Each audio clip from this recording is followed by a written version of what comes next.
जय बोलो देवादिदेव एकहज़ार श्री भगवान महावीर स्वामी की जय जय जय।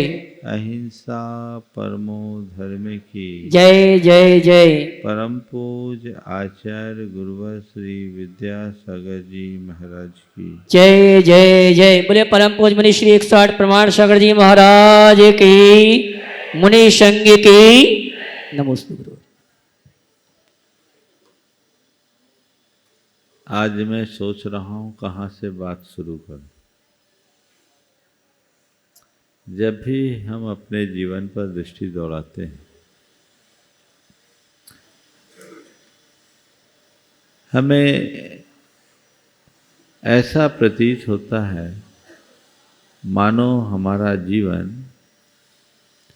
किसी उपन्यास के उस पुस्तक की तरह है जिसके आदि के और अंत के पृष्ठ गोल है। ओम आगे और पीछे के पन्ने फटे हुए हैं, जो मध्य का भाग है वो हमारे हाथ में है और बड़ा मजेदार भी है। लेकिन इस पुस्तक को पढ़ने के उपरांत मन में एक कशक रह जाती है कि इसके पहले क्या था और आगे क्या रहा होगा, है ना। कुछ हमें अपना जो जीवन दिखता है वह जन्म और मृत्यु के बीच सिमटे हुए एक अध्याय के रूप में दिखता है। पर संत कहते हैं हमारा जीवन जन्म और मरण की दो घटनाओं के बीच सिमटा हुआ एक अध्याय मात्र नहीं है। हमारा जीवन एक लंबी संतति है जो जन्म के पहले भी था और मृत्यु के बाद भी रहेगा। काश हम इसे जान पाए। हम अपने दृश्य जीवन के संदर्भ में तो नित्य प्रति चिंतित रहते हैं, विचार करते हैं, लेकिन हमारे भीतर का जो अदृश्य जीवन है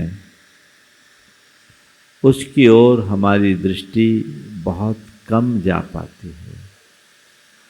संत कहते समग्र जीवन के विषय में जानो, समझो मैं कौन हूं, मेरा जीवन क्या है, मैं क्या कर रहा हूं, मुझे क्या करना चाहिए। आप लोगों को अपने जीवन की चिंता है कि नहीं, बोलो। हाँ, जीवन की चिंता है क्या? वर्तमान की चिंता है, पूरे जीवन की चिंता। एक्चुअली तुमने वर्तमान को ही जीवन समझ रखा है। जिस दिन अपने समग्र जीवन को जान जाओगे, जीवन की वास्तविक चिंता तुम्हारे हृदय में प्रकट होगी, और जब वास्तविक चिंता प्रकट होगी तभी अपने जीवन का उद्धार कर पाओगे। अभी तो जो कुछ है सब आधा अधूरा जैसा है। चार बातें आज आप सबसे कहूंगा। जानो, जागो,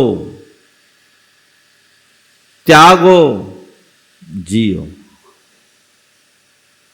जानो, जागो, त्यागो, जियो। सबसे पहली बात है जानने की। जानो, किसको जानो? किसको जानो? दुनिया को? हाँ, किसको जानो? खुद को जानो, अपने आप को पहचानो। अपने आप को जानते हो? कैसी विडंबना है। सारी दुनिया को जानने वाला खुद से बेखबर है, खुद से अनजान है। यही हमारे जीवन की विडंबना है। हम अपने आप को जानते तो हैं, लेकिन उस रूप में जिस रूप में हम है नहीं। क्या मानते हो अपने आप को? आपसे पूछे भाई साहब कौन है आप, फट से आपके जबान पर आपका नाम आ जाएगा, है ना, मैं ये हूं। और जोड़ोगे तो तुम्हारे साथ जो चीजें जुड़ी है, जिसे तुमने अपना मान रखा है, जिसे तुमने अपना रखा है, उन सबको अपने साथ जोड़ोगे। मैं ये हूँ, मेरा ये है, मेरा वो है, ये मेरे वो है, ये मेरे वो थे, ये मेरे ये होंगे, ये मेरे पास है, ये था, ये होने वाला है। यही न तुम्हारे साथ जुड़ेगा। लेकिन इसमें भी जो चीजें हैं वो तुम्हारी नहीं, तुम्हारे साथ जुड़ी हुई चीजें और बातें होगी। और जीवन के संदर्भ में भी बात आएगी तो केवल इस दृश्य जीवन से। आपसे पूछूं आप कौन हैं, आपने अपना नाम बोल दिया। अब नाम बोला, मान लो सचिन नाम बोलते हैं अपने, तो ये सचिन कब आया, कहां से आया? महाराज पैदा होने के बाद घर वालों ने एक दिन तय कर दिया, और जिस दिन से मुझे सचिन के नाम से पुकारा जाने लगा, मैंने भी अपने आप को सचिन मानना शुरू कर दिया। क्यों सचिन? यही बात, मैं भी वही मान रहा हूं अपने आप को। एक बार एक छोटा सा बच्चा आया मेरे पास, मैंने उससे पूछा बेटा तुम्हारा क्या नाम है, तुम्हारा क्या नाम है? उसने कहा चिन्मय। नाम तो बहुत प्यारा था, चिन्मय। किसने रखा तुम्हारा नाम? मेरे मम्मी पापा ने। मैंने पूछा तुम्हारे मम्मी पापा ने चिन्मय क्यों रखा? बोला पता नहीं, रख दिया। तुम क्या हो? बोला मैं चिन्मय। मैंने बोला ये बताओ तुम्हारे माँ बाप तुम्हारा नाम गधा रख देते तो तुम गधा हो जाते? तुम्हारे माँ बाप ने तुम्हें गधा नाम रखा हो, तुम्हारा नाम गधा रखा होता तो तुम गधा हो जाते? वो आश्चर्य में पड़ जाता, बोले हाँ महाराज जी, फिर तुम्हें गधा हो जाता, बड़ा गड़बड़ हो जाता। मैं आपसे केवल इतना ही कहना चाहता हूं, जो नाम हमारे साथ जुड़ा है वो मेरा स्वभाव नहीं, वो आरोपित है। हमने मान लिया, मेरी मान्यता में यह है, मैंने जो मुझे पुकारा गया, मैंने अपना उस रूप, अपनी पहचान बना ली, मैंने अपने आप को उस नाम रूप मान लिया, और मैंने अपनी जो कल्पित छवि घड़ी उसे ही अपना रूप मान लिया। मेरी अपनी काल्पनिक छवि है, मैं ये हूँ, मैं एक बड़ा मुनि हूँ, मुझे लोग प्रमाण सागर के नाम से जानते हैं, जग में मेरी बड़ी ख्याति है, हजारों लाखों मेरे अनुयायी हैं, लोग सुबह से मुझे सुनने के लिए आतुर होते हैं, श्रद्धालुओं का तांता लगा रहता है, बड़ी भारी भीड़ होती है, एक इशारे पे सब लोग वारने को तैयार हो जाते हैं। ये क्या है? ये कौन है? ये कौन है? ये और कुछ हो सकता है, पर मैं नहीं हूं। मैं नहीं हूं, ये समझ जिसको होगी वो ऐसे व्यामोह में नहीं फंसेगा, और जिसके मन में ऐसी समझ का अभाव होगा वो कभी सुलझ नहीं सकेगा। अपने आप को सुलझाना चाहते हो, सही समझ विकसित करो। मैं नाम नहीं हूं, मैं रूप नहीं हूं, अनाम और अरूप मेरा स्वरूप है।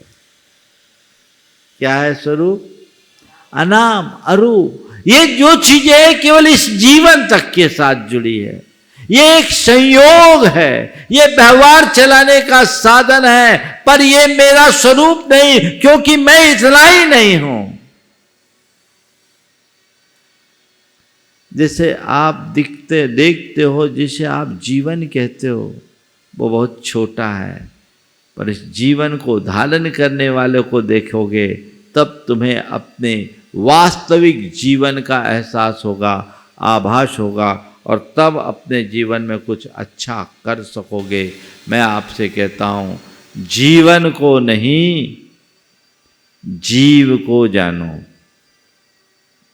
किसको जानो? जीव, जो जीवन को धारण करता है। एक नहीं अनेक जीवन, इस जीवन के पहले भी हमारा जीवन था और इस जीवन के बाद भी हमारा जीवन होगा। मैं अपने समग्र जीवन को तभी जान पाऊंगा जब अपने भीतर इस जीवन को धारण करने वाले को जानूंगा, वो है जीव। जीवन क्या है? बोलो, जीवन क्या है? हाँ, आप लोग कहते हो जीवन है पानी की बूंद, यही है ना। जीवन क्या है? शरीर और सांस के गठबंधन का नाम जीवन है। शरीर और श्वास के गठबंधन का नाम जीवन है। जब तक ये गठबंधन है, जीवन बना रहेगा। जैसे श्वास उखड़ेगी फिर जीवन बचेगा क्या? मुर्दा हो जाओगे। लेकिन ये जीवन जन्म लेता है मनुष्य, प्राणी, और मर जाता है, लेकिन जीव अजन्मा है, वो अमर है। वो एक जीवन छोड़ता है, दूसरा जीवन धारता है। ये क्रम अनादि से चला रहा है, अनंत काल तक ऐसे ही चलता रहेगा यदि तुम अपने आप को नहीं जाने। अपने आप को जानो, मैं कौन हूं, मेरा क्या है। जानना है कि नहीं? जानो। कब जानोगे? कब जानोगे?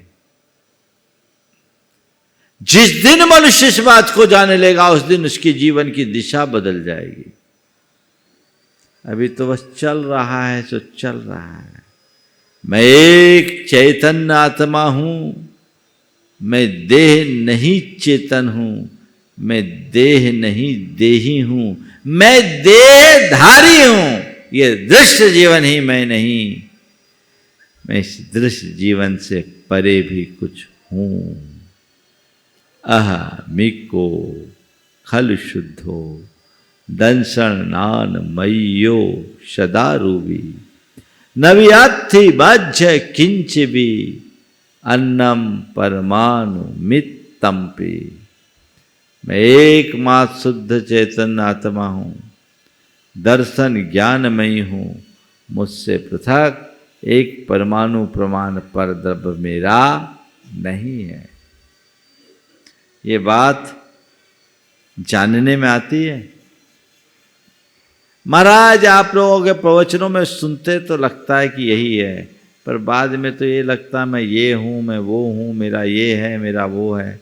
ये वो चलता रहेगा, तब तक संसार पलता रहेगा। जिस दिन ये वो छूटेगा, ऐसा वैसा छूटेगा, अपने आप को पहचानोगे, तभी सच्चे अर्थों में जीवन बदल सकेगा, जीवन संवर सकेगा। जानो मैं कौन हूं। स्वरूप को जानो, अपने आप को पहचानो।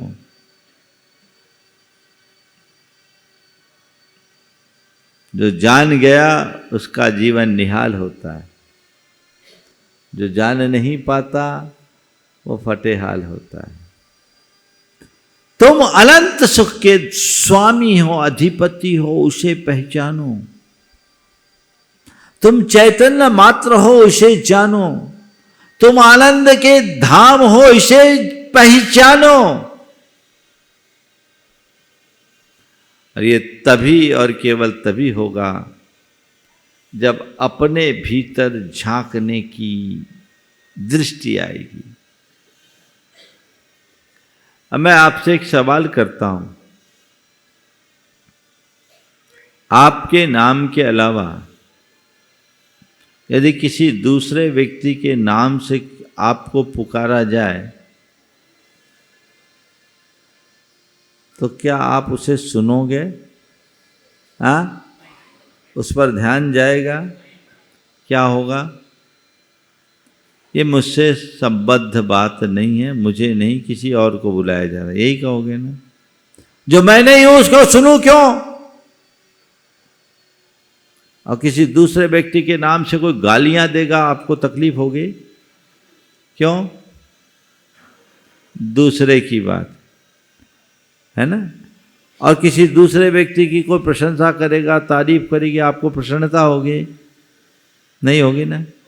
ऐसे व्यक्ति को जिससे आपका कोई लेना देना नहीं, जिससे आपकी न जान न पहचान न कोई वास्ता, उसकी कोई प्रशंसा करे, तुम्हें क्या फर्क पड़ेगा? अरे भाई, ये किसी और की प्रशंसा है, ये आलोचना भी किसी और की है, मेरी नहीं है, क्योंकि वह मैं नहीं हूं। है ना ये अनुभव की बात?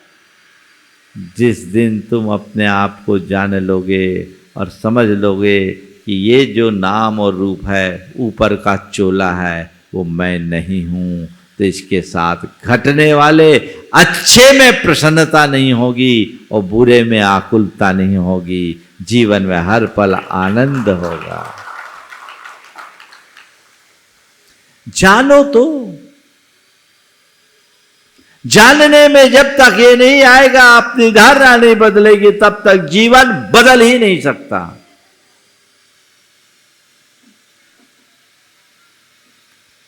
जो मैं नहीं हूं, उससे मैं प्रभावित क्यों हूं? जो मेरा नहीं है, उसके लिए मैं पागल क्यों हूं? तो पहले जानो, फिर जागो, निद्रा त्यागो।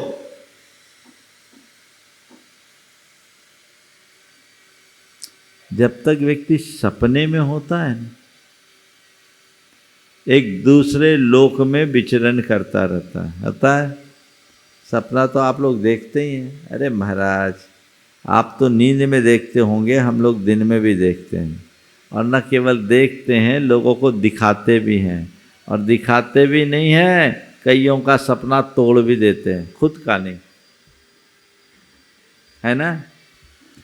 पर क्या होता है, जब तक सपने में होते हो, ओम हमारी सुन लो, पता नहीं वो क्या सुनाएगा, समझ गए ना। हाँ, जब तक सपने में हो, जब तक नींद में हो, तब तक एक अलग दुनिया दिखती है, बड़ी रंगीन होती है। आदमी उसमें मगन हो जाता है, उसे कुछ आभास ही नहीं होता। जब सपना टूटता है, तब लगता अरे ये तो सपना था, सच नहीं। तो बताओ, सपना में राज पा जाओ, साम्राज्य पा जाओ, नींद खुलने के बाद वो साम्राज्य बचता है क्या? हाँ, तो आंसू बहाते हो, अरे इतना बड़ा साम्राज्य मेरे हाथ से छिन गया। बोलो, हाँ? रात सपना देखा, सपने में तुमने बड़ा साम्राज्य पा लिया, और बड़ा साम्राज्य पाने के उपरांत नींद खुल गई, अब वो राज्य खो गया। खोया कि नहीं खोया? आंसू बहाते हो क्या? हाँ? अरे वह तो सपना था, सपने के पीछे क्या रोना, यही है ना। सपने में देखा तुम्हारे घर चोरी हो गई और सब झाड़ पूंछ के ले गया, पूरा घर साफ कर गया, कुछ भी नहीं बचा, आंख खुली। अब बोलो, रोगे, बिलाप करोगे, छाती पीटोगे, FIR दर्ज कराओगे, क्या करोगे? क्या क्या? अरे वह तो है ना। तो ये कब पता लगता है? जब नींद खुलती है। कब पता लगता है? जब नींद खुलती है, जागते हो तब लगता है। और जब ऐसे जाग जाते हैं, नींद खुलती है, स्वप्न और सत्य का भेद मालूम पड़ जाता है, तो अच्छा हो या बुरा, न हर्ष होता है न विषाद, जीवन में परम आनंद होता है ना। तो बस मैं तो आपसे इतना ही कहना चाह रहा हूं भैया, सब सपना है, जाग तो जाओ। सब सपना है, जिसे तुमने अपना मान रखा, अपना रखा है, वह सब सपना है। सपना है कि नहीं बोलो? है। ये हमें सुना रहे हो कि अंदर से मान रहे हो?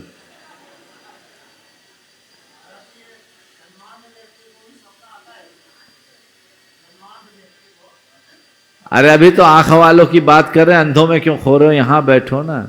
मोहांध को तो सपना ही में जीता है। क्या बोला मैंने? ये लगता है कि ये सब सपना है। नहीं, अभी तो लगता है अपना है। बोलो, अपना लगता है कि सपना? ईमानदारी से बोलना। महाराज अपना ही लगता है, ऐसा लगता है सब अपना हो जाए। यही है ना? क्यों? अभी प्रगाढ़ निद्रा है, सब मोह के नींद में सो रहे हैं और इसीलिए दुख हो रहा है। जागो। जीवन का यह दृश्य जगत का एक बहुत गहरा सपना है। जब तक नींद भरी आंखों में, तब तक दृश्य जगत अपना। जीवन का यह दृश्य जगत का एक बहुत गहरा सपना है। जब तक नींद भरी आंखों में, तब तक दृश्य जगत अपना है। उतनी देर जाग कर जी लो जितनी अभी उम्र बाकी है। कोई नहीं किसी का साथी, सारी यात्रा एकाकी है। जो जग गया सो जग गया। लेकिन बड़ी विडंबना है, सोते को जगाना तो बड़ा सरल है, फिर भी सरल है,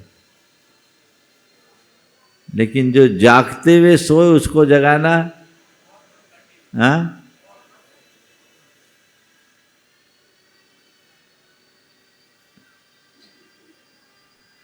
ये जो हमारी अवस्थाएं हैं, 4 स्टेज होती है। स्वप्नावस्था, सुप्तावस्था,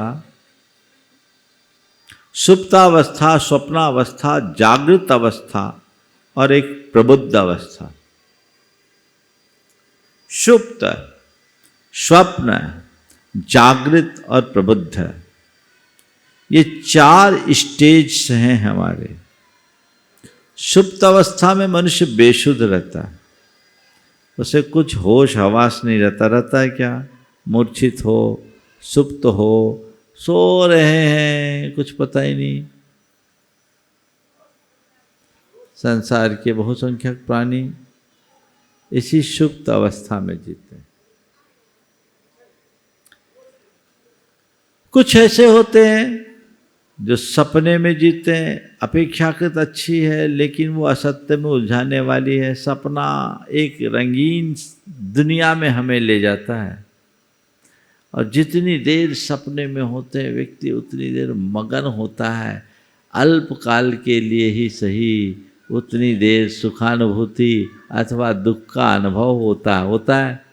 जैसा सपना वैसा मनोभाव। तो ये स्वप्न अवस्था में मगन व्यक्ति जितनी देर सपना में चलता है, जगना भी बड़ा कठिन होता है। तीसरी अवस्था है जागृत अवस्था। सपना टूट गया, नींद खुल गई, जाग गए। लेकिन जागृत अवस्था में भी कई बार सपने की बातें दिखती है और कुछ सपने ऐसे होते हैं जिसकी स्मृति मनुष्य के मन में लंबे समय तक टिकी रहती है। और न केवल स्मृतियां टिकती हैं, अपितु कई बार मनुष्य उनमें उलझ करके रह जाता है। और कई बार ऐसा होगा जो सपने में देखता है, मनुष्य उसको साकार करने के लिए प्रयत्नशील हो जाता है। मुझे ऐसा सपना आया, वो मुझे करना है। जबकि यथार्थ यही है कि सपना सपना है ना। आप लोगों ने सुना था ना, कुछ बरस पहले एक किसी साधु को सपना आया कि यहाँ बहुत सोना है, पूरी भारत सरकार की मशीनरी लग गई थी, है ना, है ना। ज़्यादा साल नहीं हुए, 8-10 साल हुए, 10-12 साल पुराने। हाँ, सब स्वाहा हो गए। अरे भैया, सपना सपना है, पर जागृत लोग भी उसी सपना को साकार करने में लगे रहते हैं। ऐसा एक व्यक्ति के द्वारा नहीं हुआ, तुम सब भी उसी के उदाहरण हो, उसी श्रेणी के लोग हो। सपने को सत्य बनाने का प्रयत्न कर रहे हो, ये चैतन्य अवस्था का द्योतक नहीं है। जान करके भी जो अनजान बने, वह जीव ज्ञानी नहीं कहला सकता। क्या दशा है। सब जानते हो कि नहीं जानते हो, बोलो। अगर बिठाल दूं तो हो सकता मुझसे अच्छा प्रवचन तुम लोग दे सकते हो।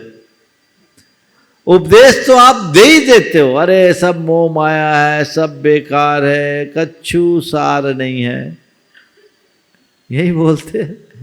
सब माया है, लेकिन वही दिल में छाया है। ये हमारी कमजोर अवस्था का द्योतक है। संत कहते नहीं, जागो, निद्रा त्यागो, होश में आ जाओ। जागृत अवस्था का मतलब ही यही है, मैं कौन हूं, मेरा क्या है, मैं क्या कर रहा हूं, मुझे क्या करना चाहिए, ये समझ हर पल बनी रहे। जागृत हो जाओ। सत्य जान लिया, ये सब बेकार है, व्यर्थ है, ये ऊपर की चीजें आई गई है, अब उसके पीछे पागल होने का कोई काम नहीं है। भेद विज्ञान के साथ जीना जागृत अवस्था है। मोह भाव से ऊपर उठकर जीना जागृत अवस्था है, और इससे ऊपर की अवस्था है प्रबुद्ध अवस्था। प्रबुद्ध अवस्था। अब जागे नहीं, उठ के चल दिए। क्या किए? अब चलो। जब ये सब हमारा है ही नहीं तो इसमें रमना क्यों? उसको पाना है जो मेरा है, वहां जाना है जो मेरा स्थायी ठिकाना है। वो है वैराग्य। वो क्या है? वैराग्य। ज्ञान और वैराग दो ऐसी शक्तियां हैं जो हमारे जीवन को संभालती है। ज्ञान से समझ विकसित होता है, ज्ञान से समझ विकसित होता है, और वैराग्य से सामर्थ्य विकसित होती है। हम अपने समझ और सामर्थ्य के बल पर जीवन के सारे दुखों और द्वंद्वों को सहजता से झेलने में काबिल बन सकते हैं, समर्थ हो सकते हैं। तो जानो, फिर जागो। आप तो जागो, फिर त्यागो। किसको त्यागो? जो अवांछित है उसे त्यागो। सबसे पहले तो निद्रा त्यागोगे तो जागोगे। अब जाग गए तो फिर ये भैया ये हमारा है ही नहीं, इससे क्या व्यामोह में उलझना, क्या इसमें उलझ कर अपना जीवन बर्बाद करना। नहीं, ये पर है, लेकिन अभी तो उसी में तत्पर है। पर में तत्परता ही हमें रुलाती है। त्यागो, त्यागने का लक्ष्य बनाओ, जीवन को उसी दिशा में आगे बढ़ाने का प्रयत्न करो। जब हम जागते हैं, निद्रा त्यागते हैं, तब कहीं जाकर हमारे जीवन का पथ प्रशस्त हो सकता है। त्यागिए, आगे बढ़िए।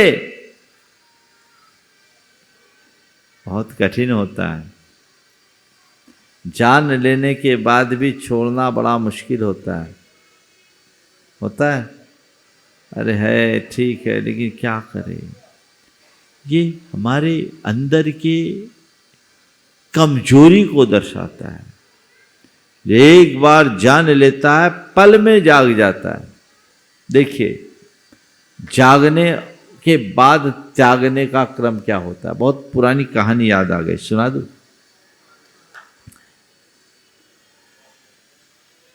पति को पत्नी स्नान करा रही थी। ये उस जमाने की बात है जब एक दूसरों में प्यार मोहब्बत ज़्यादा होता था। आजकल तो बहुत दुर्लभ हो गया है सब। अचानक स्नान करते करते पति के पीठ में आंसू का गर्म बूंद पड़ा। आंसू के गर्म बूंद पड़ते ही पति ऊपर की ओर देखा। देखता है धर्म पत्नी की आंखों में आंसू है। पति को बड़ा अटपटा लगा, तुम रो क्यों रही हो? ये तो आनंद के क्षण है, तुम रो क्यों रही हो? बोले क्या बताऊं, भैया की याद आ गई।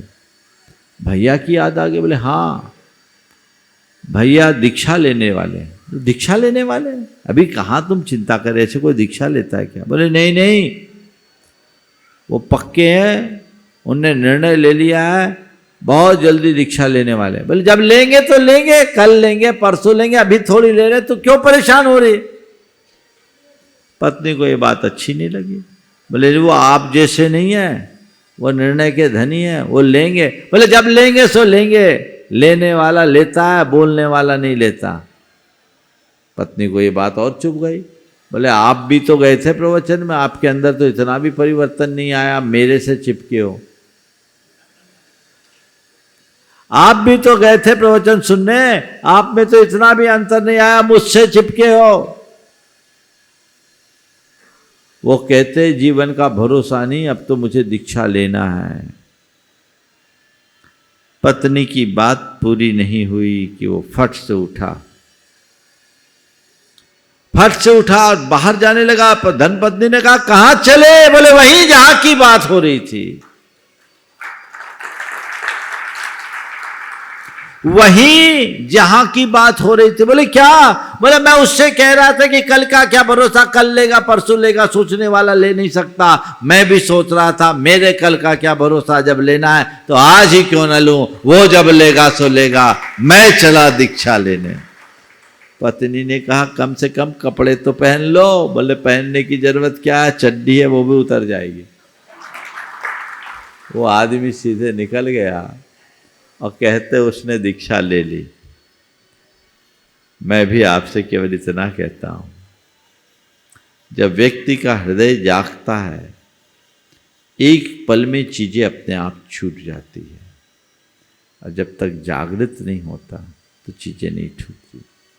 मैं आपसे यही नहीं कहता कि आप सब मेरी तरह मुनि बन जाओ, घर परिवार त्याग दो, क्योंकि मुझे मालूम है किसी के कहने से कोई त्यागता भी नहीं, और जो दूसरों के कहने से त्यागता है उसका त्याग सच्चा नहीं होता। त्याग तो तभी घटता है और तभी घटना चाहिए जब अंतर की पुकार बने। मैं आपसे कह रहा हूं, आप त्यागो, यानी घर परिवार मत त्यागो, लेकिन मोह और आसक्ति को तो त्याग सकते हो। मेरे पास जो चीजें वो मेरी नहीं है, मेरे पास है, बस ये समझ विकसित करो। मेरी होना और मेरे पास होना में अंतर समझते हो? मेरी में मिल्कियत है और मेरे पास में केवल कस्टोडियन बनने की बात है। किसी के पास अपना 10 रुपया होगा तो उसके प्रति उसकी आसक्ति होगी, और किसी का करोड़ों है उससे कोई लेना देना नहीं है। बैंक के कैशियर के हाथों करोड़ों का ट्रांजैक्शन होता है, पर उसे क्या है, ये सब मेरा नहीं, मेरे पास तो मेरी जो सैलरी है, मेरे जो सेविंग्स है वही मेरी है ना। धारणा बनाइए, ये मेरे पास हैं, मेरी नहीं। अपने आप को केवल कस्टोडियन की भूमिका में रखिए, मैनेजर मान करके चलिए। ये एक जागृत व्यक्ति की पहचान है। ऐसा परिणाम अगर जग गया तो मन में उथल पुथल नहीं होगी, पाने में ज्यादा आनंद नहीं होगा और खोने में आकुलता नहीं होगी। जब मेरा है ही नहीं तो क्या है। और यह जीवन की बड़ी सच्चाई है जिसे पूरी जिंदगी मनुष्य झुटलाने की कोशिश करता है। आप क्या कर रहे हो? सच को झुटलाने का प्रयास कर रहे हो और कुछ नहीं कर रहे हो, जो असंभव है। एक दिन राम नाम सत्य होना है कि नहीं होना है? तो जानो, जागो, त्यागो, मोहाशक्ति को त्यागो, दृष्टि को बदलो और फिर आनंद से जियो।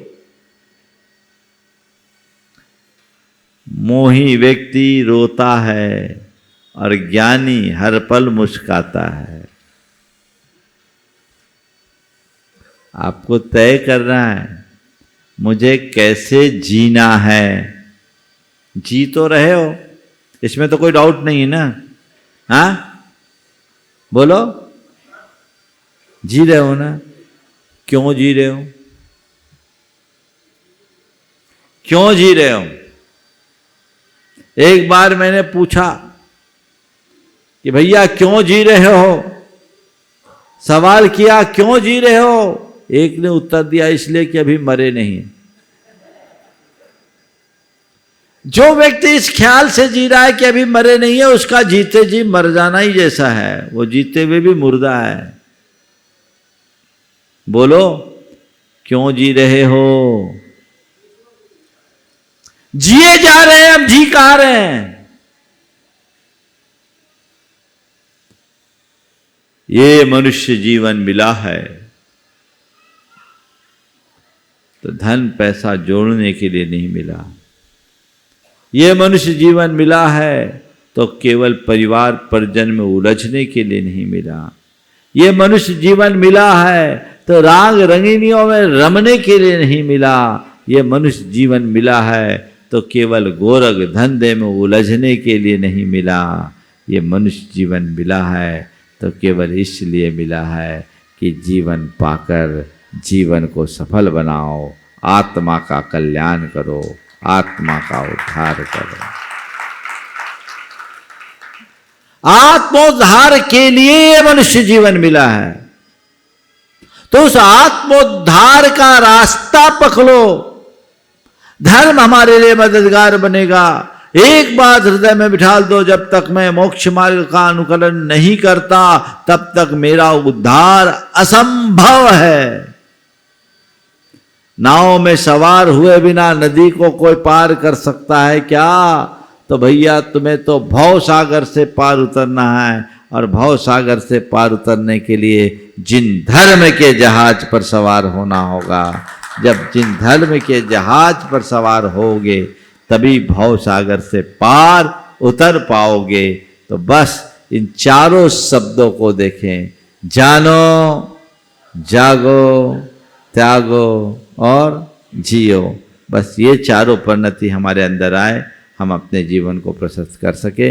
इस भाव के साथ यहीं पर विराम। बोलिए परम पूज्य आचार्य गुरुवर श्री विद्यासागर जी।